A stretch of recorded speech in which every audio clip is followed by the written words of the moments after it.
और हमारी जमहूरियत की तल्ख हकीकत ये है कि अगर आपकी सियासी आवाज़ नहीं होगी तो आपको महल्ले का कोई एक कुत्ता भी पलट कर नहीं पूछेगा आपको।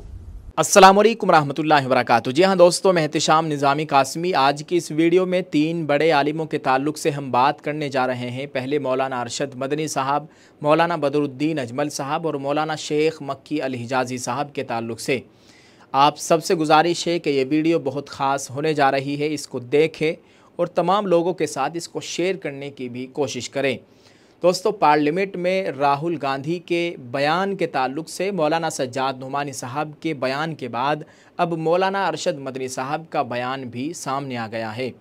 मौलाना मदनी ने तमाम सेकुलर जमातों को मुखातिब करते हुए ये बयान जारी किया है। मौलाना अरशद मदनी साहब कहते हैं कि अब सेकुलर जमातों को मुसलमानों के हुकूक़ की जंग लड़ने के लिए आगे आना होगा।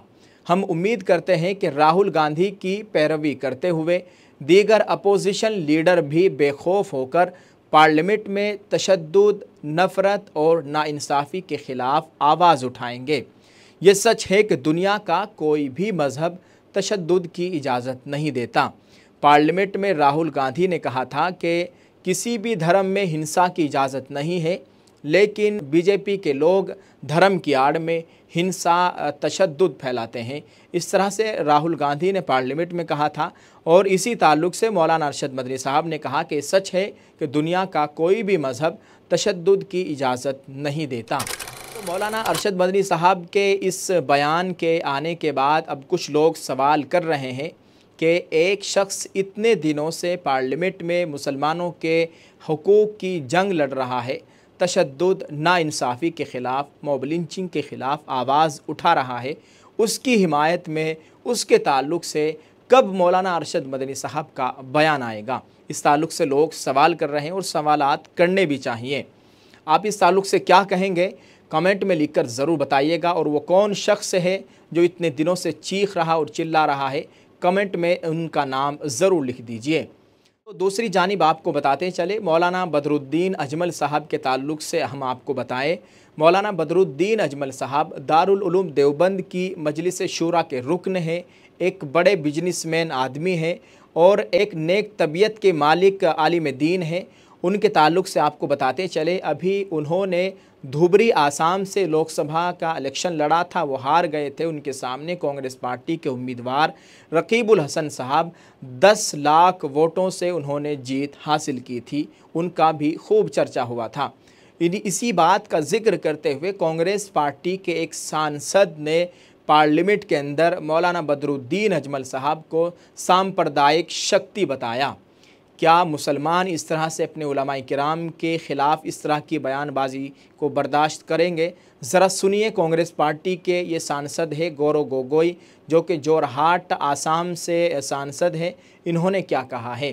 बात करना चाहता हूं धुबरी के लोगों को, जिन्होंने एक सांप्रदायिक शक्ति को 10 लाख वोटों से हराकर एक संदेश दिया है कि चाहे वो अल्पसंख्यक हो, लेकिन कोई भी व्यक्ति अपने आप को धार्मिक गुरु भी कहता हो, लेकिन धर्म के नाम पर अगर समाज को बांटता है तो प्रजा उसके साथ नहीं होगी। अपने सुन लिया ही, इन्होंने साफ तौर पर कहा है मौलाना बदरुद्दीन अजमल को सांप्रदायिक शक्ति यानी फ़िरका वाराना ताकत, तशद्दुद को, हिंसा को हवा देने वाले, बढ़ावा देने वाले। इन्होंने साफ तौर पर मौलाना बदरुद्दीन अजमल साहब को कसूरवार, मुजरिम, ज़िम्मेदार ठहराया है। कितने अफसोस की बात है। ये लोग मोहब्बत की दुकान चलाते हैं और देखिए किस तरह से आलिम दीन को ये टारगेट कर रहे हैं, खुलेआम सबके सामने पार्लियामेंट के अंदर।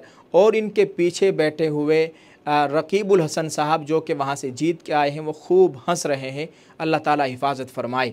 आप इस ताल्लुक़ से हमें ज़रूर बताइएगा कमेंट करके। दोस्तों, तीसरी बड़ी जो अहम ख़बर है वो ये है कि मौलाना शेख मक्की अल हिजाज़ी साहब, जो कि हरम में दर्स देते हैं, उनकी तबीयत काफ़ी दिनों से ख़राब चल रही है। उनके ताल्लुक़ से आज 4 जुलाई 2024 सुबह से ये ख़बर सोशल मीडिया पर खूब वायरल हो रही है कि उनका इंतकाल हो गया। अल्लाह ताला हिफाजत फ़रमाए। हमने बहुत लोगों से जानने की कोशिश की, मक्कतुल मुकर्रमा में रब्ता किया, मदीना में रब्ता किया, लेकिन अक्सर लोगों ने यही बताया कि अल्हम्दुलिल्लाह उनकी तबीयत का पहले से काफ़ी बेहतर है। और ये जो इंतकाल की ख़बर सोशल मीडिया पर गर्दिश कर रही है, ये अफवाह है। अल्लाह ताला ऐसे लोगों को हिदायत नसीब फरमाए जो इस तरह की ख़बरें वायरल कर देते हैं। बिरादरान इस्लाम, यहाँ सरज़मीन हरम में बैठे हुए हमें खबर मिली है कि आपकी मौत की खबर शाये हुई है। भाई मौत तो बरहक है, सब पे आनी है अव्वल आखिर, लेकिन ये है कि भी नाजायज़ तौर पर खबर शाये की जाए तो उसका दुख होता है कि भी ऐसा क्यों किया गया। लिहाजा मेरे तमाम लाहिकीन हज़रात जो हैं वो इसका नोटिस लें और जिन लोगों ने ये हरकत की है उनको पकड़ें और उनको सज़ा दें। वस्सलामु अलैकुम। दोस्तों, आप उनके ताल्लुक़ से ज़रूर बताइएगा और कमेंट में उनके लिए एक दुआ या जुमला ज़रूर लिखें। अल्लाह ताला मौलाना शेख मक्की अल हिजाज़ी साहब को सेहत व आफ़ियत वाली लंबी उम्र अता फ़रमाए। अल्लाह ताला उनको मुकम्मल शिफ़ा अता फ़रमाए। अल्लाह ताला उनका साया हमारे सरों पर तादेर कायम व दाइम रखे, आमीन। आप इस वीडियो को शेयर कर दें, कमेंट में एक दुआ या जुमला ज़रूर लिखें। जज़ाकल्लाह। अस्सलामु अलैकुम व रहमतुल्लाहि व बरकातुहू।